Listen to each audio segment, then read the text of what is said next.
Welcome, everybody. It is April. Who knows what day it is? No, I know what day it is. It's April 24th. So let's do something we like to call Schmoozing with Brad.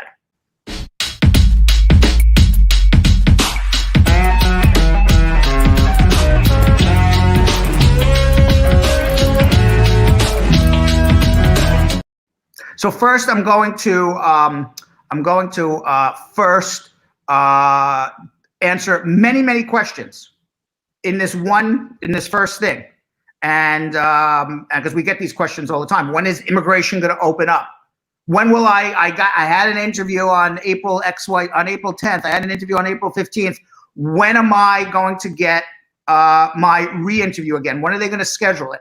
Well, immigration finally announced today that after they closed on March 18th, so immigration, the USCIS has been closed since March 18th.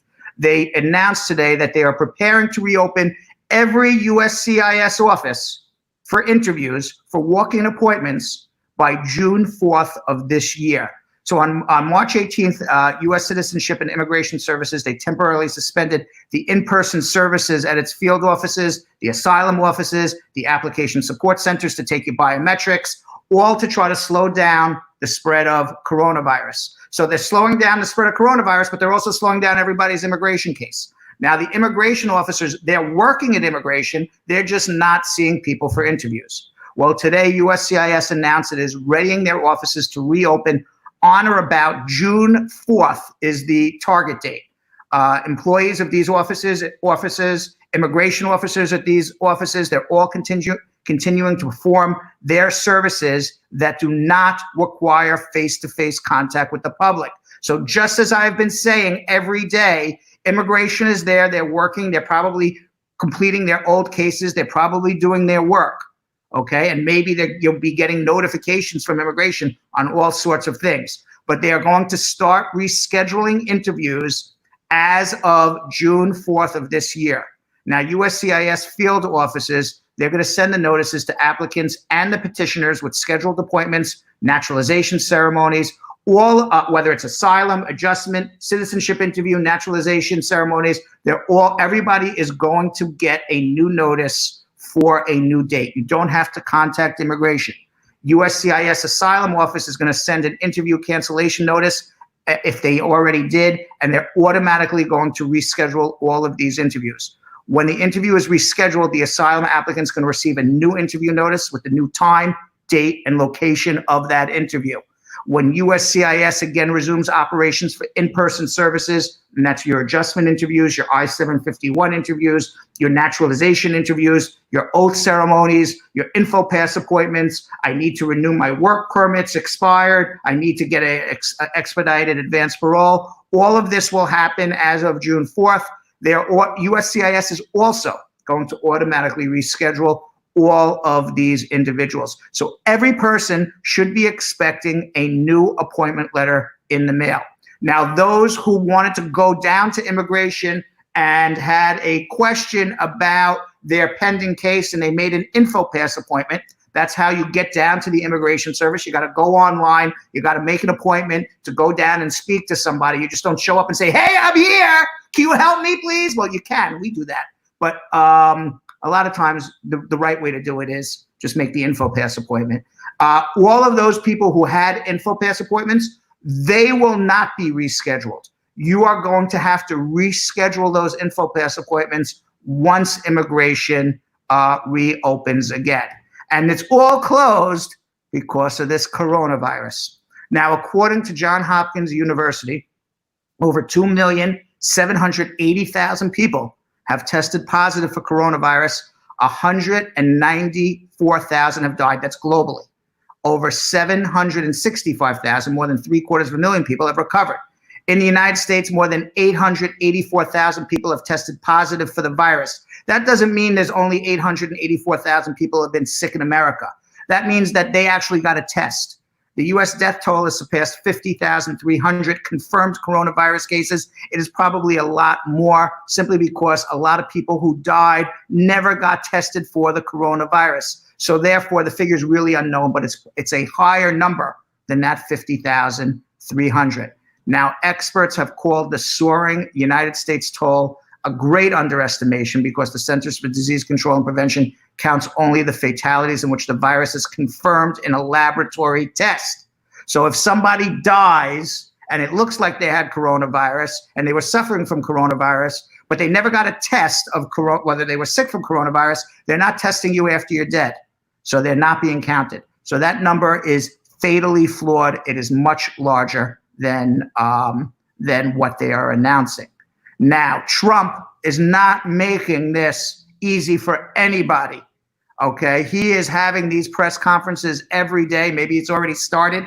I don't know. Maybe he started his new one already. And he's just, it's like the wild, wild west with this Donald Trump. He's just saying stuff all over the place without any factual basis, without any scientific basis. I don't know if he's saying it just to get a rise from the crowd, just for ratings, because he's sick in the head, or maybe some combination of the above. I don't know. But according to CNN, they did a fact check of Trump's dangerous suggestions just from yesterday's press conference. For example, Trump said that sunlight and ingesting disinfectants could help cure coronavirus. Is that what he really said? You should go and drink disinfectants? That's what he said? Yesterday, Donald Trump dangerously suggested, yes, at the White House briefing, that ingesting a disinfectant could possibly be used to treat people who have coronavirus. Yeah, that makes sense. You know what? If you spray some Lysol around to kill the coronavirus, open your mouth and spray it in your mouth. Well, after Bill Bryan, the acting Undersecretary of Science and Technology for the Department of Homeland Security, explained during the briefing that new experiments show that coronavirus does not do as well in sunlight or heat, Trump suggested that Americans who have the virus can treat it by going into the sunlight on a hot day. Well, that doesn't really make much sense because in Australia, Tom Hanks got it, and it's 100 degrees in Australia right now. And Singapore, it's hot as hell there, and they have it. So just walking around the sun doesn't mean you ain't getting coronavirus. But Donald Trump, he doesn't believe that. He said there's been a rumor, a very nice rumor, that you go outside in the sun and you have some heat and it does have an effect on other viruses. He then asked the coronavirus task force coordinator, Dr. Deborah Birx, repeatedly to speak to the medical doctors to see if there's any way that you will comply light and heat to cure, the coronavirus. You can't just sit under a heat lamp or something. Well, even after Trump asked Dr. Birx this, she said, I never heard of heat and Donald Trump said, have you ever heard of heat and light having an impact on viruses? And she responded, not as a treatment. What? Well, after Bryan talked about experiments in which he said disinfectants like bleach and alcohol can quickly kill the virus, Trump wondered aloud about whether disinfectants could be used to treat the virus in humans. It's like he has like lung tongue disease, like whatever weird thing goes in his head, he just blurts it out. So after asking whether there is a way we can do something like that by injecting some cleaning fluid in you, can you believe the president of the United States is saying this stuff? And by the way, there are people out there who are stupid enough to believe him. If you inject cleaning fluid into your body, it will kill you. Okay? The fastest way to kill yourself, go inject yourself with some cleaning fluid. So here's some fast facts to kind of make clear that what Donald Trump is saying, like bizarre things. Well, first of all, Dr. Birx told Trump directly, and as medical experts have said after this briefing, that sunlight is not a potential treatment for coronavirus. Neither are disinfectants that are used to clean non-human surfaces. Food and Drug Administration Chief Dr. Stephen Hahn told CNN's Anderson Cooper later yesterday, I certainly wouldn't recommend the internal ingestion of a disinfectant. Yeah, that's the understatement of the year. How about Donald Trump just told people to kill themselves by injecting disinfectant? Now, Washington State's Emergency Management Agency warned against eating Tide Pods, injecting disinfectant, tweeting, don't make the situation worse. You'll end up literally in a hospital.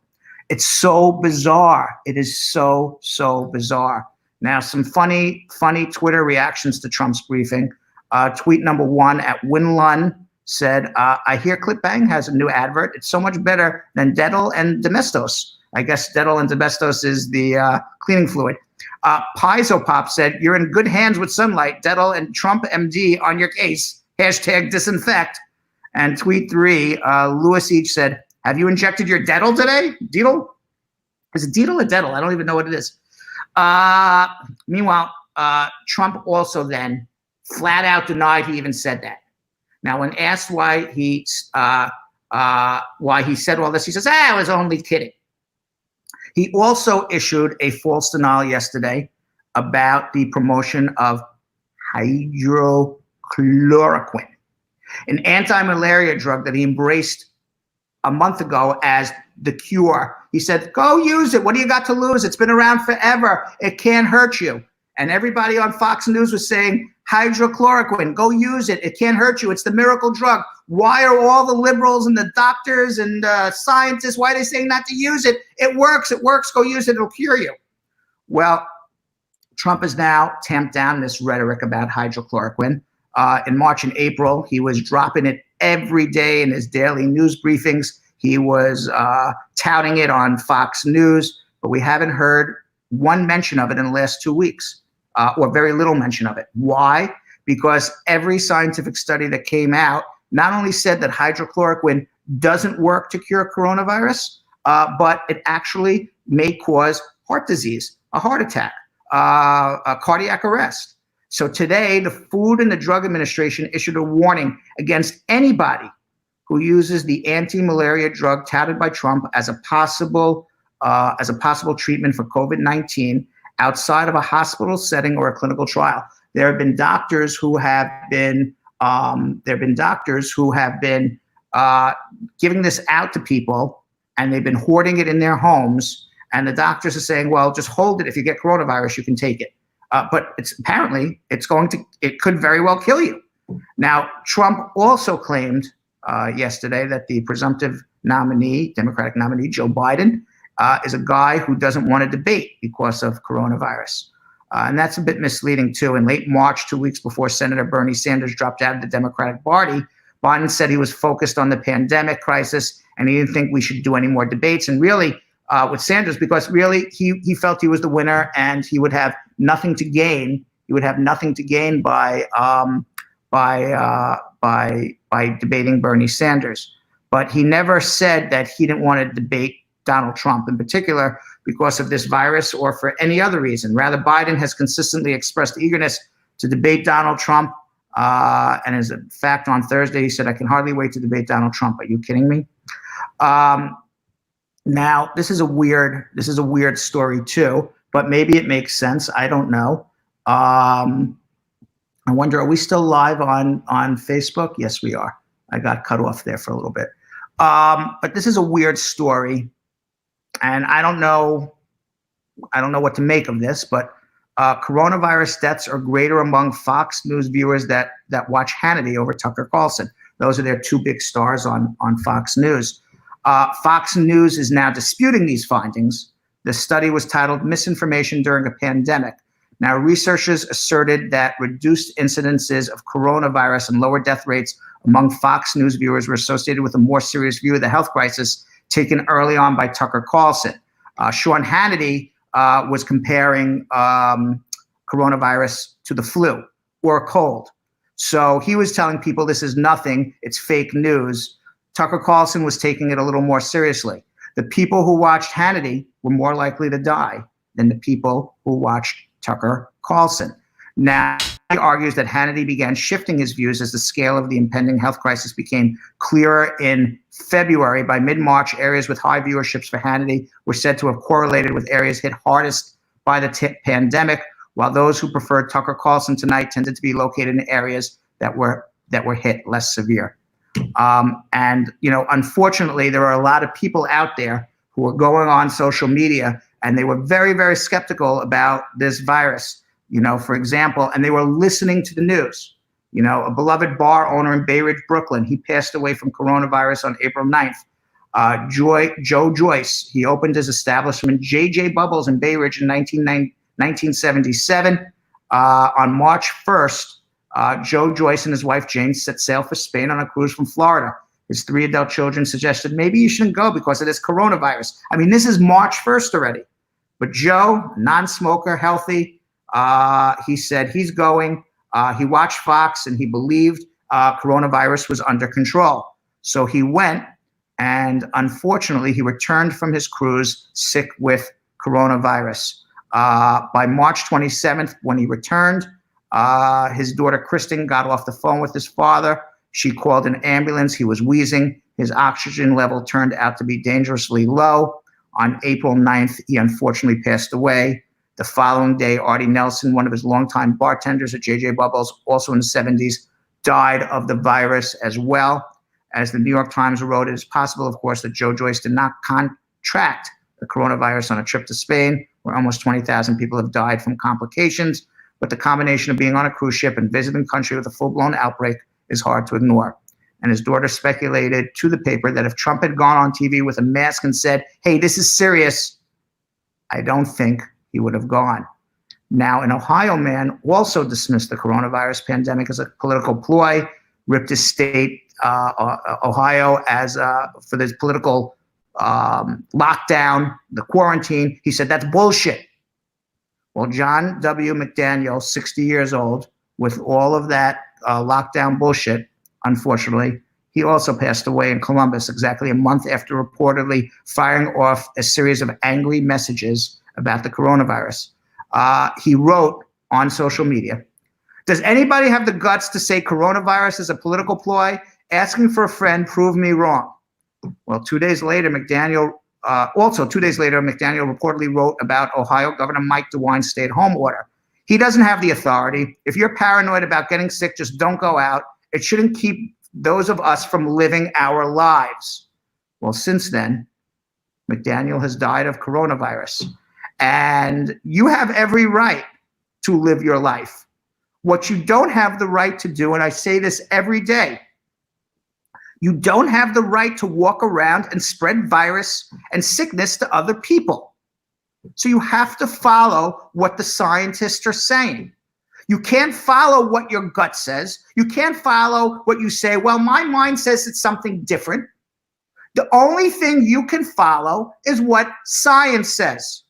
Because when we have to debate whether science is right or wrong, the people who are always saying that science is wrong always end up on the wrong side of history. Now, a Virginia pastor, he died from coronavirus after previously saying the media is pumping out fear about this pandemic. The Virginia man also downplayed the seriousness of the coronavirus as merely the media pumping out fear. Now, Landon Sparadin, he was 66. He was a pastor and a traveling musician. He died in North Carolina after testing positive for coronavirus. As first reported by Patch nearly 2 weeks before his death, Sparadin shared a meme on his Facebook page suggesting the media can manipulate your life. So, I mean, we have over and over people doing these things and saying it is a falsehood, this coronavirus. Ultimately, they go out into the world, they get coronavirus, they spread it to other people, and unfortunately, they pass away because they're not listening to science. They're listening to their stupid minds. Now, Donald Trump has made it clear that he is very impatient for business to reopen and has even spurred on protesters, urging them to go back to work. But even he said on Wednesday night that he thought that Governor Brian Kemp of Georgia had gone too far by allowing barbershops, nail salons, and other businesses to open this week. Trump said, I think it's too soon. Now in Georgia, Governor Kemp let gyms, hair salons, and tattoo parlors reopen today. You're supposed to social distance in these things, but how the hell are you supposed to cut your hair from 6 feet away? How does that even happen? How are you supposed to, as a waiter, serve somebody from 6 feet away? Now, Trump said this week, I love those people that use all of these things. He's talking about the spas, the beauty parlors, the barbershops, the tattoo parlors. I love them.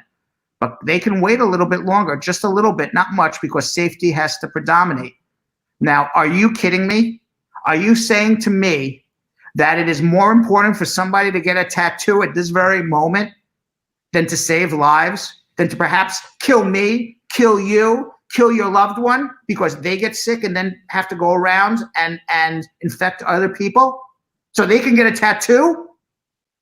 What is this world coming to? Finally, if you may remember, there was a Navy leader, a captain, Captain Brett Crozier. He was fired from the command of the aircraft carrier Theodore Roosevelt. More than half of his boat got sick with coronavirus.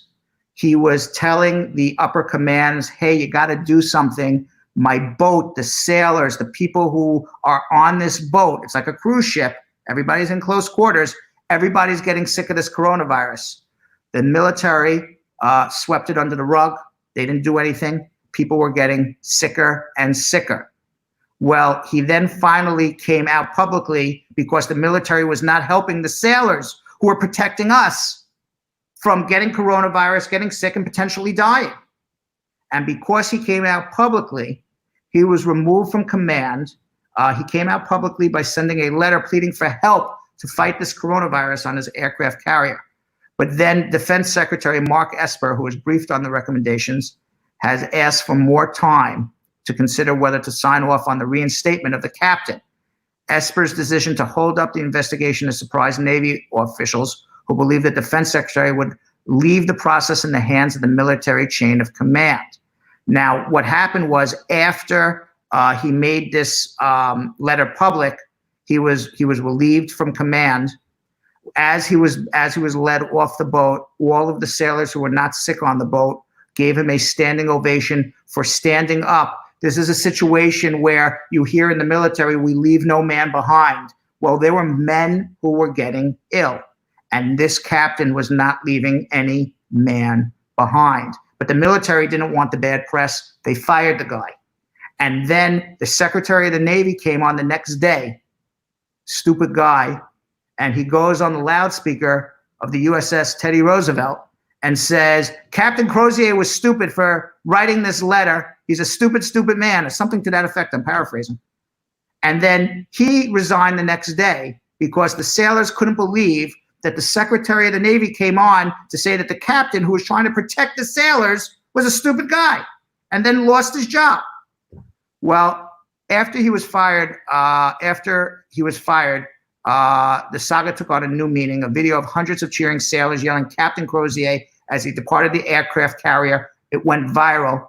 The maneuverings afterward of the acting Navy Secretary at the time, Thomas Modly, to right a crisis in the Navy only deepened public interest. And now, after a review of the episode of last month, the Secretary of the Navy, Thomas Modly, he's out of the job. He's the guy who came and said, did on the loudspeaker that Captain Crozier was stupid. And now Admiral Gilday, Modly's successor, pushed for the reinstatement of Captain Crozier. He deserves his boat back.